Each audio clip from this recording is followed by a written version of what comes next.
Então, quando você vai entrar em contato com essa nova empresa, por exemplo, você entra em contato com a área dela, o setor de meio ambiente. Então, você conversa com essas pessoas. É isso que você falou, Também. né?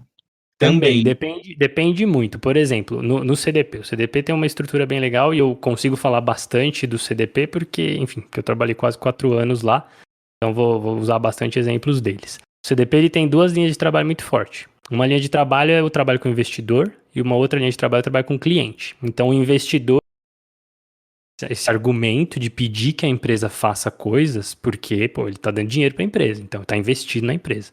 E o cliente, ele tem o poder de pedir para os fornecedores, porque é o cliente, é o cara que vai pagar as contas de todo mundo no final do dia. Então, se eu vou falar com um fornecedor, por exemplo, geralmente eu entro em contato com o time de vendas da empresa. E aí Hum. eu explico, e aí você tem que desenhar o seu discurso de um jeito que você compre a ideia daquela pessoa. Você faz com que aquela pessoa compre a sua ideia, na verdade. Então, se eu vou falar com uma pessoa com um fornecedor, e eu vou falar com o setor de vendas, eu vou falar sobre a importância que o cliente deles tá vendo nesse assunto, por que que eles estão pedindo, quais são as políticas que o cliente tem. Se eu chego numa outra empresa que os investidores apontaram para a gente engajar, eu já tenho que ter uma discussão e um discurso mais na linha da agenda dos investidores. Você tem que ficar atento aos seus acionistas, você tem que ficar atento ao acesso ao capital, como que o mundo está se mobilizando. Para as empresas que já estão trabalhando com a gente, aí sim é com a galera de meio ambiente, aí é com, enfim, todo mundo que está no dia a dia. Mas às vezes as portas de entrada podem ser diferentes do que a gente está acostumado. Mas a área de relação com investidores e a área geralmente, relação de cliente e fornecedor são duas portas de entrada muito fortes que a gente tem na sustentabilidade hoje. Uhum. Basicamente, então, dependendo da porta que você abre para entrar, você tem que vestir uma máscara diferente, Não é, para não é conversar. nem, não é nenhuma máscara, sabe? E não é nem assim, eu não vou nem, a gente não nem muda o que a gente tá falando. É mais você desenhar o seu discurso para que ele faça sentido para quem você tá falando. Uhum. Ah, pô, é igual, sei lá, você chegar numa roda de amigos que tá todo mundo falando de Big Brother. Não tô falando que você tem que manjar de Big Brother. Mas, cara, se você não entender, se você falar, sei lá, não pegar os memes, não entender o que tá rolando, você vai ficar perdido e, enfim, a discussão não vai rolar. Se você chegar, sei lá, numa reunião de torcedor do Palmeiras que tá assistindo o jogo, lá tava assistindo o jogo do Mundial. Se você não souber falar de Palmeiras, você vai ficar por fora. Então você tem que sempre Sim. tentar alinhar o seu discurso com o que aquela pessoa vai entender. Não é mudar o Uhum. seu discurso, mas é você usar os argumentos certos para você fazer com que essa pessoa te entenda e queira te ouvir. Esse foi um grande Sim. problema de muita ação ambiental, vamos dizer assim, colocar entre aspas, extremista. De você chegar só batendo de frente com a empresa e assustando a empresa. Isso não é muito, enfim, não é muito eficiente, porque Uhum. você não cria discussão, você só cria raiva enfim, e Sim. inimizade, sabe? Não, Então a ideia.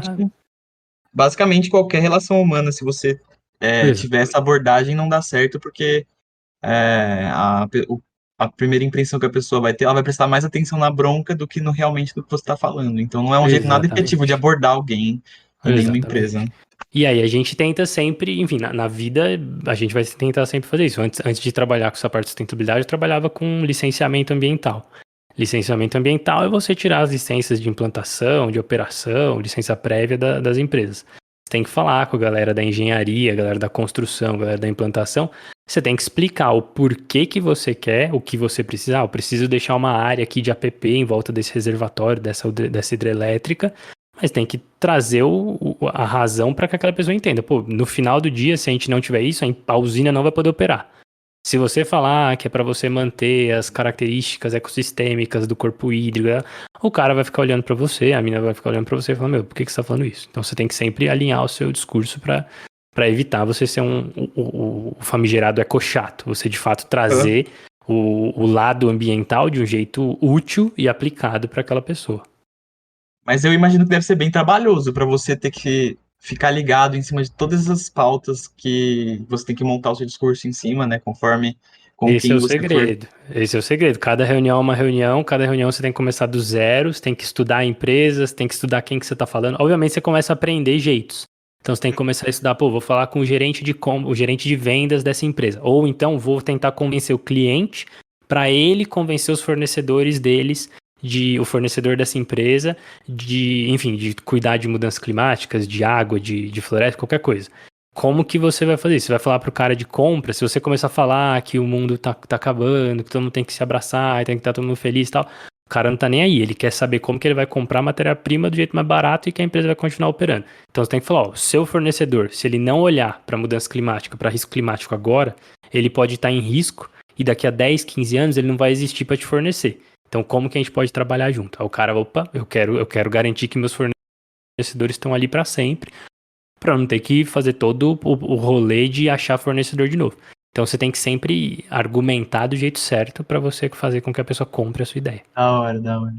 Mas daí é anos de prática, velho. Você vai tentando, vai errando, sai de reunião, assim, querendo se jogar da ponte, falando, meu, por que eu falei isso, que burro e tal, mas enfim, é aprendendo. E aí por isso que é bom você sempre trazer gente que já tá junto com você na empresa ali, que é um pouco mais experiente, pra você ir aprendendo como que faz. E eu tive exemplos muito bons aí, dentro do CDP principalmente, tive aulas muito boas com meus colegas lá.